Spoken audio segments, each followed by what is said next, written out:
5 రాష్ట్రాలకు జరిగిన అసెంబ్లీ ఎన్నికల్లో 3 రాష్ట్రాల్లో బీజేపీ ఘన విజయం సాధించడం వల్ల కాకినాడ నగర బీజేపీ శ్రేణులు సంబరాలు జరుపుకున్నారు.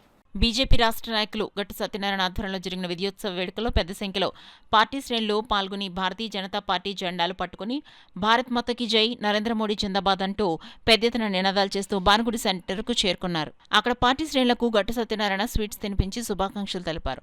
అదేవిధంగా బాటసార్లకు మిఠాయిలు పంపిణీ చేశారు. ఈ సందర్భంగా సత్యనారాయణ మాట్లాడుతూ భవిష్యత్తులో ఉభయ తెలుగు రాష్ట్రాల్లో బీజేపీ ఘన విజయం సాధిస్తుందని ధీమాను వ్యక్తం చేశారు. ఈ కార్యక్రమంలో బీజేపీ నాయకులు కరి సత్యనారాయణ, రమేష్ బాబు, గోడి వెంకట్, గాంధీ, గాలిదేవర శేఖర్, మూర్తి, పార్టీ నాయకులు, కార్యకర్తలు పాల్గొన్నారు. మమతా బెనర్జీ గారిని ఓడించి ఒక ట్రెమెండస్ విజయం సాధించింది. 193 సీట్లు అంటే 293లో 193 సీట్లు అంటే ఘన విజయం సాధించింది. ఇది మన భారతదేశానికి గర్వకారణం. మన దేశ ప్రతిష్టకి ముఖ్యం. ఇలాంటి మన భారతదేశానికి బీజేపీ ఎంత అవసరం ఈరోజు తెలుస్తుంది. అందులో మరీ ముఖ్యంగా వెస్ట్ బెంగాల్ నాయకులు చాలా ముఖ్యం. అలాగే అస్సాంలో కూడా బీజేపీ మరలా వచ్చింది. పుదుచ్చేరి కూడా మనకి 25 సీట్లలో 15 సీట్లతో ఘన విజయం ఉంది.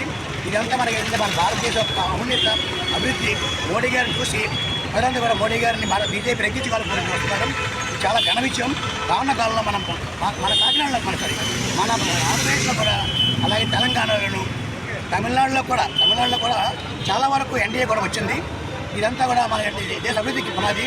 ఈ విధంగా మన ముందుకు పోతూ కూడా రానున్న కాలంలో మన ఆంధ్ర రాష్ట్రంలో కూడా రావాలని కోరుకుంటూ ఆ వ్యక్తులందరూ కూడా ఈరోజు వచ్చి ఘన విజయం తెలుసుకుని మాకు చాలా ఆనందపడుతున్నాం. అది మా పండగ ఇది. ఈ విధంగా చేసుకోవడం మన భారతదేశంలో మన బీజేపీ పండుగ భావించి పెడుతున్నాం.